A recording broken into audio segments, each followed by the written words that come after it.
Anyways, great. Well, thank you very much for being here. What I want to talk to you about is this fundamental change that's taken place in the relationship between people and the earth. As I was saying, it's been 100 million years, or 100,000 years rather, or maybe a billion, that it didn't matter what people did, because there wasn't enough of us and we didn't have powerful enough tools to affect anything but local areas. But in the lifetime of most of us, that's changed. There's now enough people with powerful enough tools that we affect everything on the planet. And that's a fundamental change that requires an equally fundamental change in how we manage ourselves. The classic example is the East Coast fishery.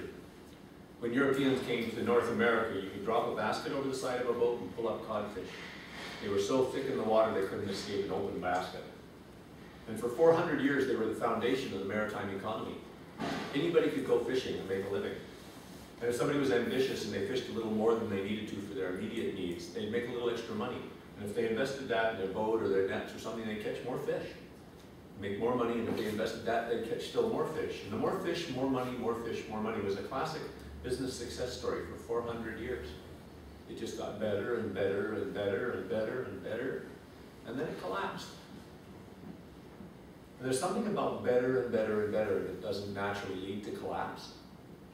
There was something important going on that wasn't being paid attention to, and that was the fish stock. And the reason that it wasn't being paid attention to is because for 4 centuries, nobody could imagine that we'd be able to dent that enormous volume of fish, let alone bring them to the status of endangered species. But because of the expansion of the people fishing and the power of the equipment they were fishing with, we did that. The amount of fish we can catch no longer depends on how much we invest in fishing. It depends on how many fish there are in the sea. And that's a fundamental difference, and it requires a fundamentally different way of management. What we did with the fish, we're doing with the forests. We're doing it with fossil fuels. We're doing it in some places with fresh water, with soil fertility, with the ability of the environment to absorb our waste. Every one of these situations is a wake-up call to the human family. It's saying we're now mature. We're no longer a young offender. We're fully responsible to the laws of nature, and we will be tried in the court of natural selection. There's only 2 laws in nature that we have to obey.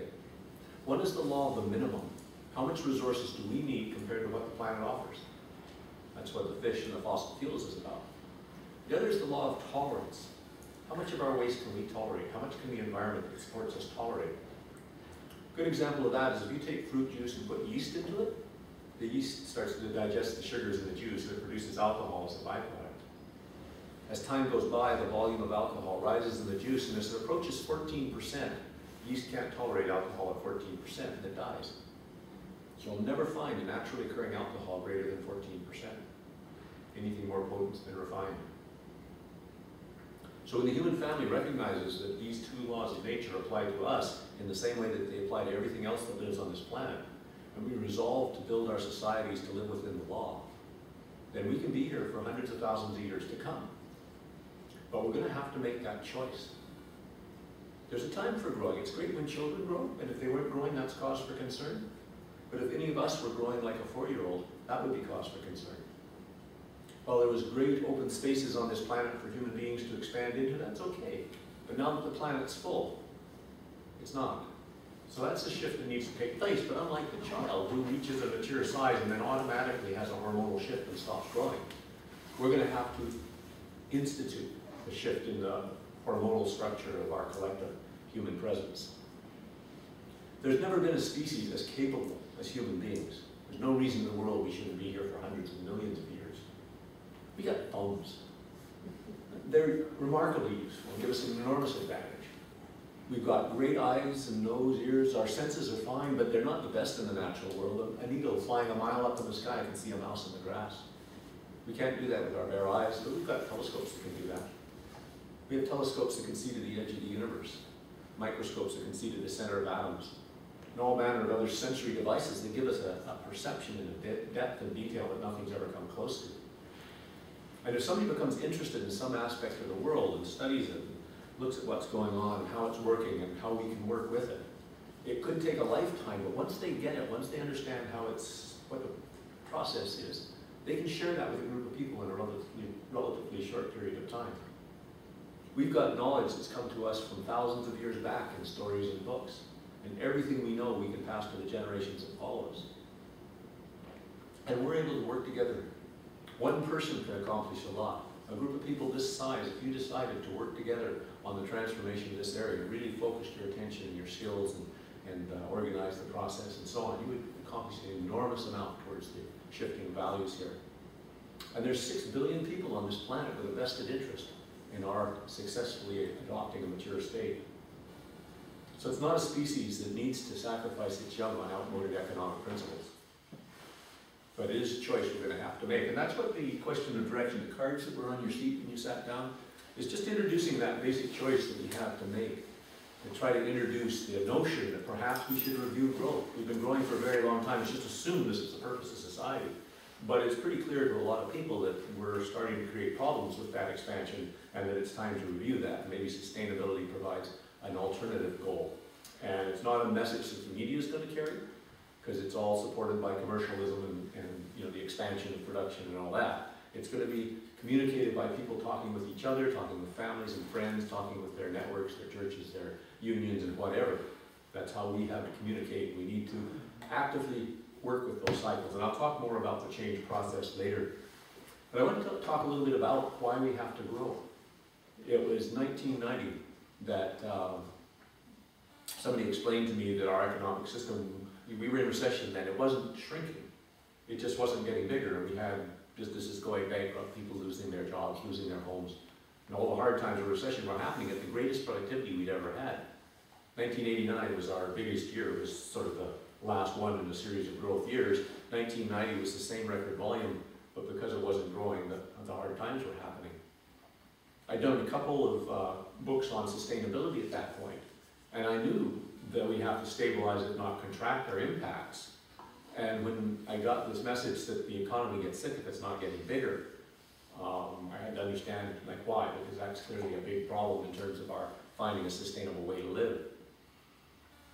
And I studied about 10 years looking into economics and ecological economics and found 6 different reasons why it is that we have to grow. And one of them is the population thing. Somebody will bring that up, so I'll just speak to that a little bit first. If you have more people, they need more food and jobs and shelter and so on. But it's interesting to note that most of the countries that have been industrialized for a period of time, they all have a stable, if not shrinking, population. So clearly that's not why they have to grow. And the countries who are growing in population generally are the poor countries. And when we take population seriously as an issue, a step that we can take is stop trying to make our economy grow by exploiting their resources and their labor. And just leave them alone.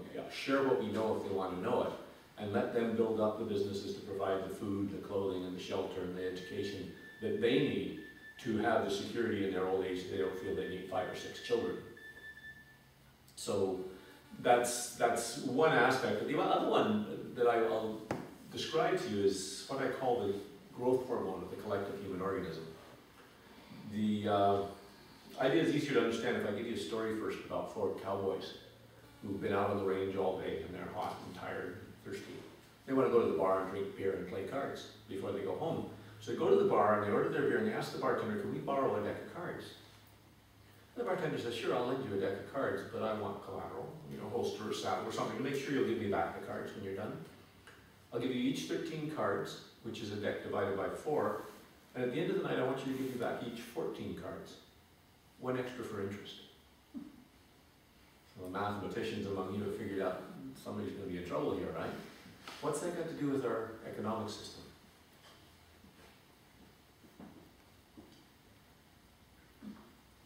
The money that we buy and sell things with is created when people borrow. Coins and bills are only 2 or 3% of the money supply. They're manufactured, spent into circulation for small purchases and making change. But the vast majority of our money comes into existence when people take out loans. And the way that works is if you've got a business plan, you go to the bank, you need $100,000, you show your plan to the banker, it's clearly brilliant. The banker can see that you're going to be able to pay the loan back, pay the interest. He doesn't go to the vault and get you $100,000 of depositor's money. He just writes a line of credit.